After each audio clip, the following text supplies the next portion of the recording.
In this section, let's learn about Grid Geometry Manager.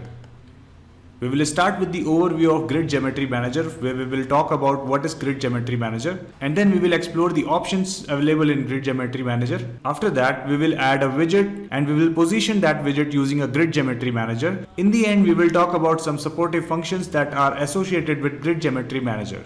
Grid is a geometry manager that arranges each widget in a tabular format. That means there will be rows and columns. So in this image, you can see that all the horizontal grids are columns, whereas all the vertical grids are rows. In this image, we have provided this marking as 0, 0. That means the value of column and row is 0. Whereas in the second grid, you can see that 0, 1, where the value of row is 0 and the column is 1, and so on. Similar kind of placement you are going to see when we are going to place our widget using Grid Geometry Manager. So let's suppose if I want to position my widget over here, then I will provide the marking as, or the position as, row 1 and column 2. These are the options available in Grid Geometry Manager. I am going to explain each one of them using examples. So I am going to start my VS Code editor, and here I have already created one application. Let me show you. So this is simple application where it is showing a text on the top left corner. So and the text has a border which is a relief equals to solid. So in order to demonstrate better, I need few more widgets. So I will just go ahead and copy and paste it 4 more times. Now if I will run the program, you won't be able to see any difference because I have not changed the rows or columns value for each one of them. So they are just overlapping to each other. So first of all, first one will be having a row equals to 0 and column equals to 0. The other one will be having a row equals to 0 and column equals to 1. Third one will have row equals to 1 and column equals to 0. And the fourth one will have row equals to 1 and column equals to 1. I will show you what exactly happened over here. For the last one, I will just make a temporary change over here. Now here you can see that all of these widgets are appearing in a tabular format. Now so our first option was row and column. So row is this, all the vertical grids that you are seeing are the rows, and the column is all the horizontal grids that you are seeing are column. Our other option was column span. So the column span allows the widget to expand in several columns. So for the last one, you can see that it is occupying only one space. So using the column span, we will give it authority to use the available space over here. So I will write column span equals to 2. Since we have this available space as 2, so that's why I am providing 2. If I will provide 3 also, then also it will occupy only 2 because only 2 spaces available over here right now. So you can see that the text is appearing in the center right now. If you want this widget to use the entire available space, then you have to stretch it from this corner to the last one. So that you can do using the sticky. So if I will type sticky equals to, and then I have to provide the direction. So right now I want it in a east-west direction. So east-west. So now you can see that it is occupying the entire space. Our third and fourth option are iPad X and iPad Y.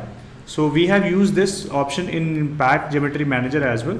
So what it does, it adds internal space in the x-axis and y-axis. So if I will use iPad X equals to 20 and iPad Y equals to, let's say, 10. Now let's run the program. You can see that the space has been added, 10 over here and 20 over here. Now we have already used row.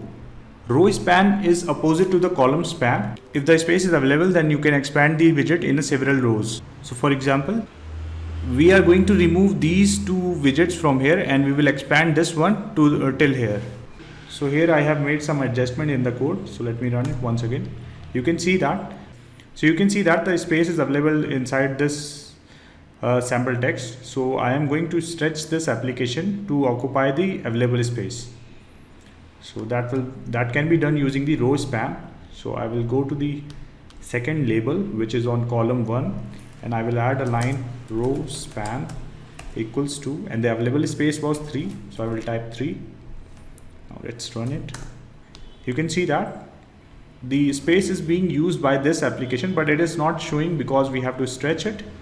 So this time I am going to use this sticky in the north-south direction. The application is occupying the rows, all the available rows over here. So in this way we have seen how to use the grid options. Now let's go ahead and create one project using whatever we have learned so far. So this is a sample project. So this is how the app project will look like. There are keys and there is an entry box, and there is a button that is being column spanned across the application. So this is my VS Code editor once again. Now let me go ahead and write the program. So first of all, I am going to write the entry box that was appearing on the top. I will put it inside the WS, and I will assign a font, and I will also create a global font over here.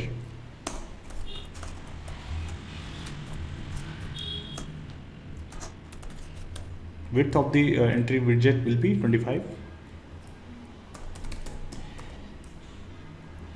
So I am using pack over here, but I will use grid for creating the buttons.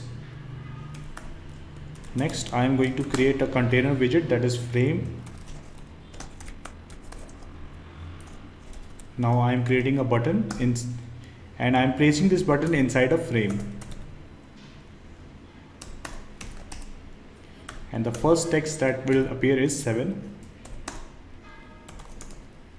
Font will be as defined globally, sans serif with 14. And there won't be any command over here, so I can just provide none over here. Height of the button will be 2 and width of the button will be 6. Using grid, now I am going to position it on the row equals to 0 and column equals to 0.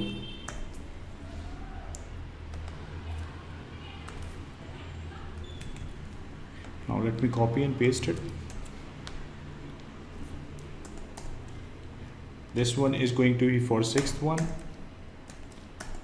5, 4, 3, 2, 1.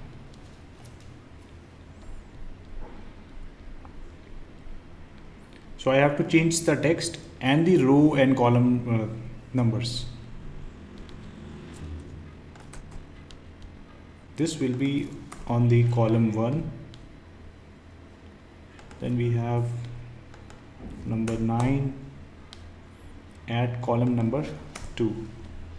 So we have created this thing. So let me complete it once, then I'll run the program.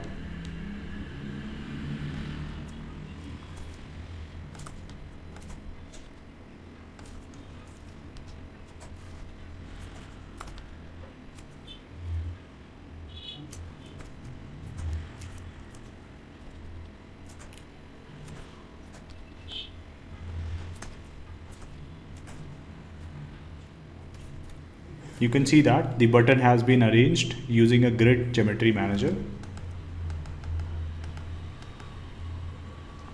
Now all I have to do is create one call button, and I have to provide some color to this application. I will put this one on 3rd row with column span of 3. Also I have to use sticky to stretch it in the east-west direction.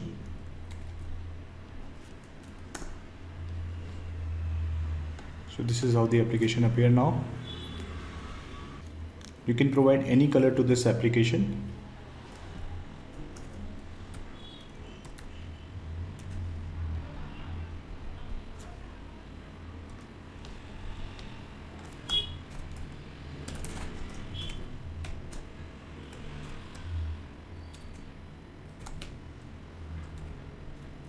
So this is how the application look like now. So this application is created using a grid geometry manager. All the source code is available in the document section of this video. Our last section is grid supportive methods. So these are the functions or methods that are available and are associated with grid And using this, you can improve your, or you can add more functionality to your current software.